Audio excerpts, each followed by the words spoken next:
Ketika tahun 80-an para dosen dari yang paling junior, pada waktu itu saya yang paling junior, sampai yang paling senior, yaitu Pak Bambang Sumadjo, kalau masuk ke Puslit Arkenas itu dulu, Puslit Arkenas ya, zaman Pak Yono, itu kami setengah minder mau melangkah masuk gitu. Seolah-olah masuk ke sebuah tempat di mana berkumpul para pemikir, para peneliti yang tidak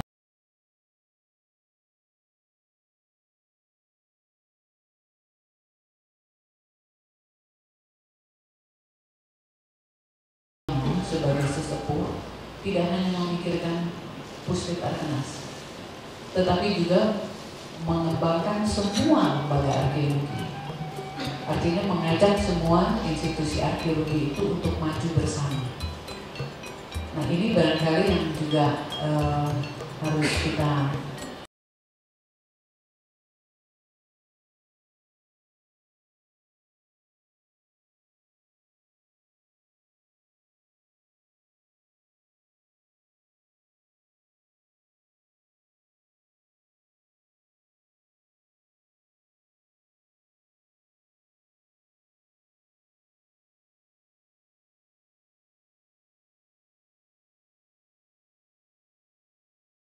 penelitian-penelitian atau teori-teori besar pada saat itu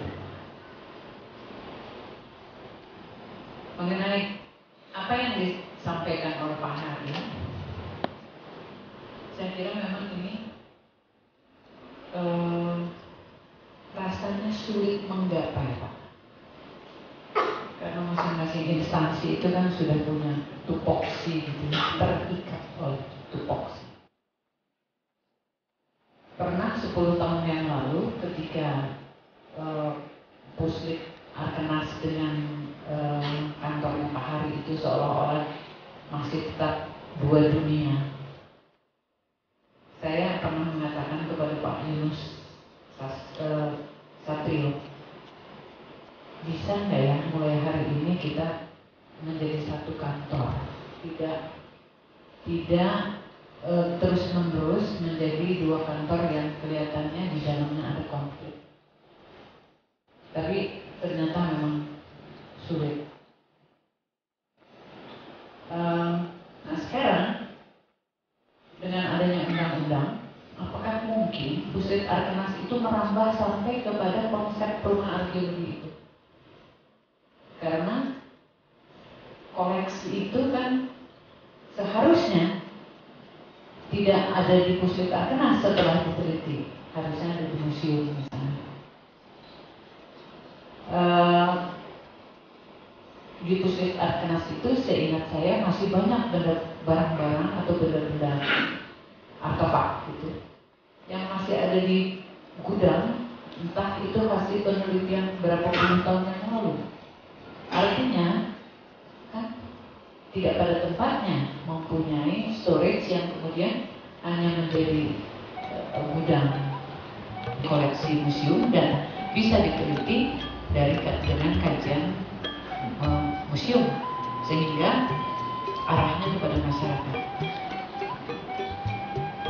Juga untuk situs harus juga mungkin melihat bagaimana itu menjadi tanggung jawab dari BPCB misalnya.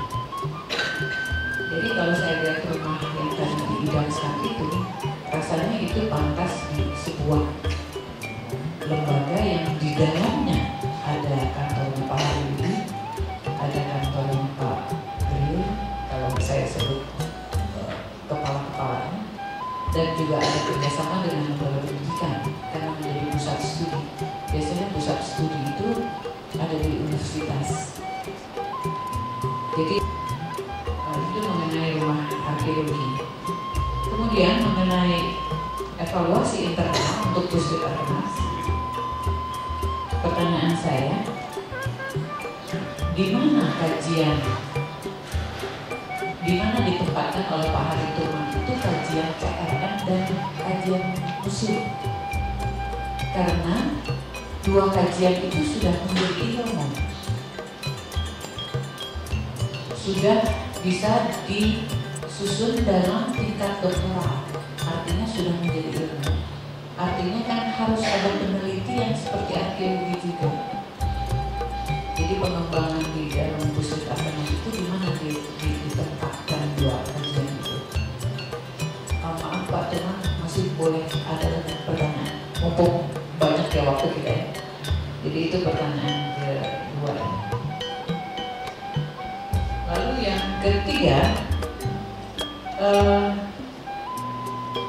masalah publikasi.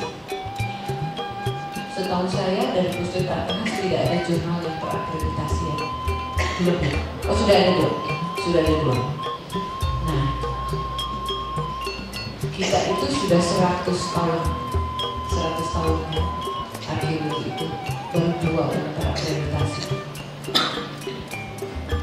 Kesulitannya saya paham karena kebetulan saya sebagai pemimpin redaksi jurnal hukum bisnis agak melenceng sebetulnya. Tetapi karena kemudian saya juga belajar CLM, belajar hukum, jadi ada sedikit relevansinya. Kesulitannya memang menjadi jurnal terakreditasi itu ada di Dikti. Dikti itu terus terang, mudah-mudahan ada orangnya juga di sini, orang Dikti diundang. Itu selalu menganggap bahwa kita itu semua tidak mampu membuat jurnal terakreditasi. Padahal kita sudah punya pengalaman sebetulnya untuk menjadikan jurnal kita itu terakreditasi. Jadi peraturannya itu terlalu berubah-ubah, seolah-olah malah justru tidak mau melancarkan jurnal-jurnal yang baik itu menjadi jurnal terakreditasi. Kalau tanpa jurnal terakreditasi. Nah, sementara tadi himbauan Pak Hari, bagaimana informasi arkeologi, nilai-nilai penting yang ada di arkeologi itu bisa disampaikan kepada masyarakat dalam bahasa yang mudah seperti Pak Trio tadi. Para peneliti itu tampaknya punya kesulitan membuat tulisan yang cocok dengan masyarakat. Serba ilmiah, kaku. Nah, saya punya pengalaman menyusun buku Candi sebagai editor. Candi Indonesia seri Jawa, baru terbit kemarin 2013 sebagai editor. Konsepnya adalah profitable book, tapi yang jadi tetap ilmiah book, karena para penulisnya terbiasa membuat itu. Padahal rencananya Pak Hari itu adalah untuk masyarakat yang ringan-ringan, ada nilai yang dikeluarkan di situ, ternyata sulit. Nah, itu juga barangkali kesulitan kita. Mengapa kita itu tidak bisa merangkul masyarakat untuk tahu arkeologi? Karena kita tidak punya kemampuan untuk membuat tulisan yang informatif untuk masyarakat. Nah, kebetulan kemarin tanggal 6 itu Saudara Agi Ginanjar selesai promosi doktornya. Salah satunya adalah bagaimana caranya membuat sebuah uraian yang informatif untuk tingkat SMA. Dia membuat sebuah eksperimen. Nah, barangkali kajian-kajian semacam itu bisa dijadikan juga bahan untuk bahasa SMA itu seperti apa ya, untuk bisa meningkatkan cinta cagar budaya atau cinta sejarah Indonesia. Saya menanggapi presentasi dari papernya Profesor Simanjuntak tentang challenge and response. Saya langsung ke poin ini aja tentang, saya melihat kata challenge yang artinya tantangan. Mungkin saya melihat ini dalam kajian yang pernah saya baca dalam kajian teori komunikasi ya. Tidak ada, sebenarnya lebih tepatnya stimulan dan respon. Tapi sama aja lah kita buat di sini, karena prinsipnya yang ingin saya pertanyakan, ini kan ada tantangan, stimulan itu pancingan, dipancing, ada respon, kan begitu. Yang ingin saya tanyakan, ini yang menarik, siapa yang memberikan challenge atau stimulan tadi? apakah pemangku kebijakan atau sebaliknya staff. Kalau kita bicara di Pusarnas atau Balar, ya tadi, apakah kapus atau kabalar yang memancing atau menantang supaya direspon oleh para peneliti. Ya, saya berpikir stimulan berbanding lurus dengan respon. Jadi pertanyaan saya tadi, semakin banyak pancingan, respon akan semakin besar. Tadi saya catat ada 6 respon yang dibikin di paper, 1 kerjasama, 2 publikasi, 3 seminar, 4 pameran, 5 ceramah, dan 6 mengajar. Saya melihat ke-6 respon ini masing-masing itu perlu mendapatkan stimulan yang berbeda. Artinya, contoh di kerjasama itu menurut saya itu adalah butuh stimulan yang nggak terlalu banyak juga, tapi paling bermanfaat dia. Ini kalau mungkin di politik anggaran,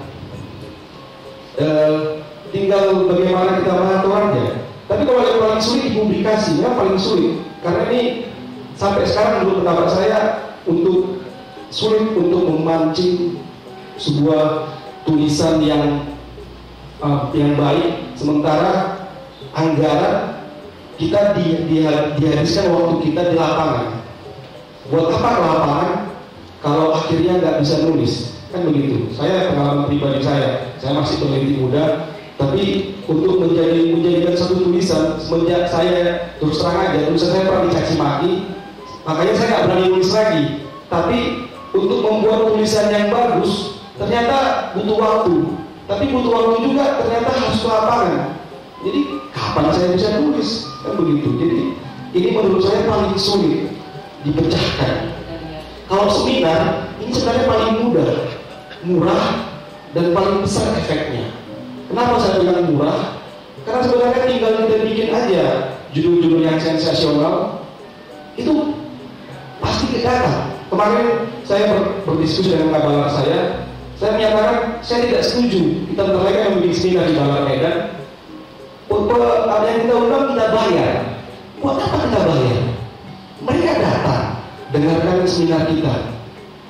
Artinya ini harus dipikirkan. Artinya itu bayar itu maksud saya di sini jangan jadi kebiasaan kita bikin seminar, tapi yang datang pasti dapat uang, bukan dapat ilmu, kan gitu. Berarti yang pemakalan ya nggak penting juga sebenarnya, gitu. Jadi harus dipikirkan. Jangan dikit-dikit uang kan gitu. Yang keempat pameran. Nah ini pameran sebenarnya paling merepotkan, tapi bermanfaat. Kenapa saya bilang merepotkan? Karena aspek teknis banyak sekali. Kebetulan kemarin jadi ketua pameran di Balar Medan sangat merepotkan karena harus membawa inilah, bawa anak gitu. Jadi tapi itu juga tetap dikejar. Setiap alat dibentuk 2 atau 3 orang sebagai tim pengendali, di pusat 3 atau 5 orang dibentuk karena tidak berkarya. Ini harus kita sudah punya data-data penelitian terdahulu. Jadi tidak dari nol lagi. Saya katakan sekali lagi, penelitian lapangan 3 tahun ke depan itu hanya untuk memperkaya kebinekaan. Jadi tidak perlu nunggu 5 tahun. Jadi 3 tahun lagi kita sudah punya hasil, output. Seperti yang saya tuliskan di situ, dan angka tentu saja Arkenas berharga di mata bangsa. Berikan lagi saya ke dalam diri kita sendiri. Tadi pagi saya berbicara dengan Ibu Popi. Rasanya sejak universitas itu KKL, kuliah kerja lapangan, sejak itu menjadi mata kuliah wajib, kami di universitas, mahasiswa dosen itu menjadi pelaku perusak artefak nomor 1. Karena setelah ditemukan, disimpan di BPCB, kemudian kami tinggalkan. Nah ini juga menjadi introspeksi. Apakah masih diperlukan kuliah kerja lapangan di situs misalnya? Kalau dilanjuti oleh pelestari. Kalau kita lihat MES, itu hasil penelitian dari sejak tahun 81 kalau nggak salah, pertama kali saya datang ke sana, masih numpuk sampai dengan tahun 2008. anak didik langsung maupun tidak langsung. Yang saya lihat sudah ada jadi orang. Tapi jangan dibalik apa sebelum ini kamu bukan orang gitu ya. Cuma jadi orang yang sudah mapan begitu, itu adalah salah satu kebahagiaan seorang guru gitu.